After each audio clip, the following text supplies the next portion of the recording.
சண்முக பரணி சீரியல்ல இப்போ ஒரு அருமையான அட்டகாசமான மாசான எபிசோட் வந்திருக்குன்னே சொல்லலாம். சண்முகம் ஏன் அவர் எசகிக்கு நடக்கிற வேண்டிய முக்கியமான விஷயத்துக்கு ஏன் வரலன்னு ஒரு சூப்பரான ட்விஸ்ட் வச்சிருக்காங்க. மிஸ் பண்ணாம ஃபுல்லோடையும் கேளுங்க. மியூசியம் சுத்தமா போ மாட்டேங்குது. பார்க்கலாம் லைக் பண்ணிட்டு பார்த்தீங்கன்னா, நான் கொஞ்சம் பேச வந்து முட்டிட்டா இருக்கும். நம்ம சண்முகம் பாட்டுக்கும் ஃபங்ஷனுக்கு வரலான்னு சொல்லிட்டு தான் வேக வேகமா வராங்க. அப்பன்னு பார்த்து ஒரு பெரிய சாமியார் வந்து ஒரு பல்லாக்குல வந்து வந்துகிட்டு இருக்காப்புல.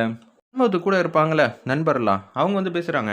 "நம்மளே வந்து நல்ல காரியத்துக்கு தான் போயிட்டுருக்கோம். தயவு செஞ்சு என்ன ஏதுன்னு சாமியார்கிட்ட கேட்போம்." அப்படின்னு சொல்றப்ப, "ஆனா அவரு யார்கிட்டயும் வந்து பேச மாட்டாரே!" அப்படின்னு சொல்லிட்டு இருக்காங்க அங்க இருக்கிறவங்கலாம். "என்ன சொல்றீங்க?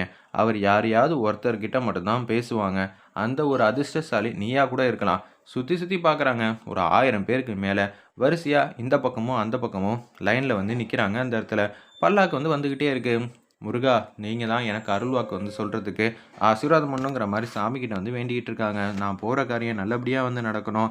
அப்படின்னு சொல்லிட்டு இருக்கிறப்ப, கரெக்ட்டா பல்லாக்கு வந்து நிக்கிது. "என்ன சண்முகம், நம்ம பக்கத்துல வந்து பல்லாக்கு நிக்கிது. மொதல்ல அந்த அதிர்ஷ்டசாலி நம்பளா இருப்போமோ?" அப்படின்னு சொல்லி யோசிச்சுட்டு இருக்கிறப்ப, அப்பன்னு பார்த்து சண்முகத்துக்கு நேரா கை காட்டி, "வாப்பா" அப்படின்னு சொல்லி கூப்பிடுறாங்க. உடனே யார கூப்பிடுறாங்கன்னு தெரியலையே! நம்ம பக்கம் தான் கூப்பிடுறாங்க. நம்ம 10 பேர்ல யாருன்னு தெரியலங்கிற மாரி யோசிச்சுட்டு இருக்காங்க. அந்த இடத்துல அந்த சாமியார் யார் கை காட்டுறாரோ, அவர் மட்டும் தான் வந்து போணும். அவர் மட்டும் போனா மட்டும் தான் குறி சொல்லுவாப்ல. வேற யாராவது மாறி போயிட்டா கூட சொல்ல மாட்டாங்க. இப்ப எப்படி நம்ம தெரிஞ்சுக்கிறது? அப்படின்னு சொல்றப்ப, இன்னும் கொஞ்சம் நேரத்துல யார கூப்பிடுறாங்களோ, அவங்க பேர வந்து சொல்லுவாங்கங்கிற மாரி சொன்னோனே, நம்ம பேரு எப்படி அவருக்கு தெரியும்?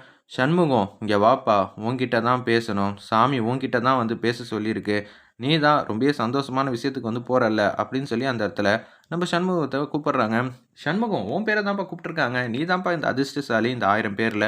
நீ போய் என்ன ஏதுன்னு கேளுப்பா." அப்படின்னு சொன்னோனே, அப்படியே அவங்க கிட்டக்க வந்து போறாங்க. போனோனே, "சாமி நல்ல வாக்கு சொல்லுங்க. நான் எங்க போறேன்னா, நீ எங்க போற, ஏது போறன்னு எனக்கு தெரியும். நான் என்ன சொல்றேனோ, அதுதான் நீ கேட்கணும். நீ சொல்றத நான் கேட்க மாட்டேன் தம்பின்னோனே." "சண்முகம் அமைதியா இருப்பா. சாமி சொல்றத கேளுன்னோனே." அப்படியே வந்து காது குடுத்து அப்படியே கேட்டுட்டு இருக்காங்க. நம்ப சண்முகம் அந்த இடத்துல, "நீ எசக்கிய விட்டு தள்ளி இருக்கணும். எசக்கி பக்கத்திலேயே நீ போக்கூடாது. தயவு செஞ்சு புரிஞ்சுக்க. எசக்கிக்கு எந்தெந்த நல்ல காரியம் நடக்குதோ, அங்கெல்லாம் போனேன்னா, அப்புறம் பிரச்சனையாயிடும்." அப்படின்னு அந்த சாமியார் வந்து சொல்லிர்றாங்க. "என்ன சாமி சொல்றீங்க? என் எசக்கி தான் என்னோட உலகமே. அப்படி இருக்கும்போது, அவளுக்கு ஒரு நல்ல காரியம் நடக்கிறப்ப, நான் அங்க நிக்கணும்னு தானே நான் ஆசைப்படுவேன். நீ நல்ல காரியம் நடக்கிறப்ப நிக்கணும்னு ஆசைப்படுறத விட, பகல்ல எதுவுமே வந்து செய்யக்கூடாது." அப்படின்னு சொல்லிர்றாங்க. "என்ன சாமி சொல்றீங்க? அப்பன்னா என் தங்கச்சிக்கு நான் எதுவும் செய்ய முடியாதா?" அப்படின்னு சொல்லி கேட்கும்போது, "வேணாம். நைட் டைம்ல நீ செய்யலாம். அதுவும் ஒரு வாட்டி தான். தயவு செஞ்சு நீ புரிஞ்சுக்க. இந்த காரணத்த எனக்கு சொல்லியிருக்காங்க. நான் உன்கிட்ட சொன்னேன். நான் சொன்னத இந்த தகவல வெளியில யாருக்கும் தெரியக்கூடாது. மௌனமா தான் இருக்கணும்." அப்படின்னு சொல்லிடுறாங்க. "என்ன சாமி சொல்றீங்க? என் தங்கச்சி கோவப்படுவாளே! அவளுக்கு என்ன விட்டா வேற யாரு இருக்கா? நான் தானே அவளுக்கு அப்பா, அம்மா. நீ தங்கச்சிய நல்ல விதமா தான் வந்து வளர்த்துருக்க. ஆனா சில காரியத்த நம்ம அமைதியா தான் இருக்கணும்னு முடிவு பண்ணிட்டா, அமைதியா தான் இருக்கணும். உன் தங்கச்சி குடும்பமும் உனக்கு ரொம்பவே முக்கியம் தானே?" அப்படின்னு சொல்லும்போது, "ஆமா, முக்கியமா? புது வரவு முக்கியம் தானே?" "என்ன சாமி சொல்றீங்க? கண்டிப்பா." அப்படின்னு சொல்லும்போது, "நான் சொன்னத மட்டும் செய். எடுப்பா." அப்படின்னு சொன்னோனே, வண்டி எடுத்துட்டு போறாங்க. அந்த இடத்துல என்ன சொன்னாருங்கிற மாரி கேட்குறாங்க நம்ம சண்முகத்துக்கிட்ட.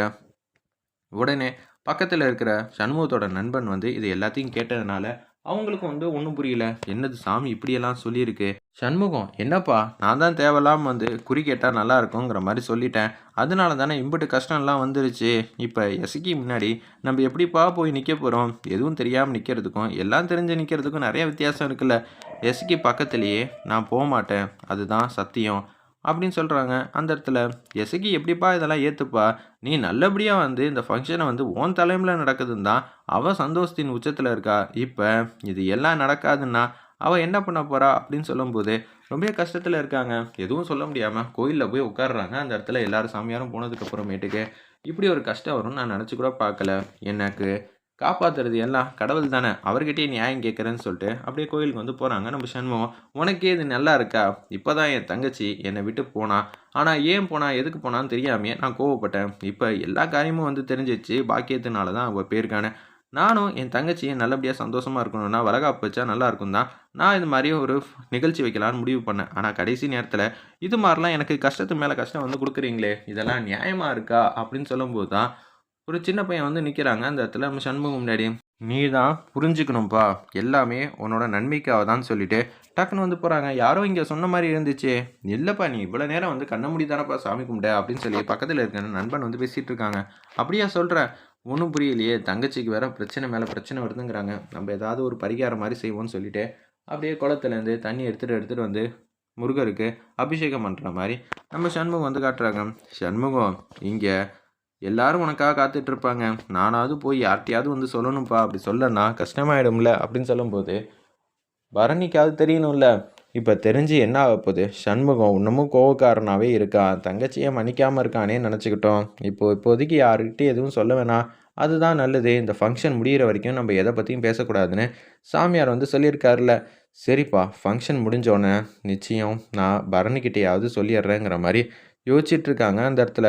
ஒரு பக்கம் நல்லபடியா வந்து முடியட்டும். அதுக்கப்புறமேட்டுக்கு யாருக்கும் தெரியாம, நான் வந்து மிச்சத்த வந்து பார்த்துக்கிறேன். என் தங்கச்சி ஆசைப்பட்டது எல்லாத்தையும் நான் நிறைவேத்தி தருவேன். இது சத்தியங்கிற மாரி சூப்பரா வந்து யோசிச்சுட்டு இருக்காங்க. நம்ம சண்முகம் வேற லெவல்ல மாஸா இருந்துச்சுன்னே சொல்லலாம் அந்த சீன்லாம்.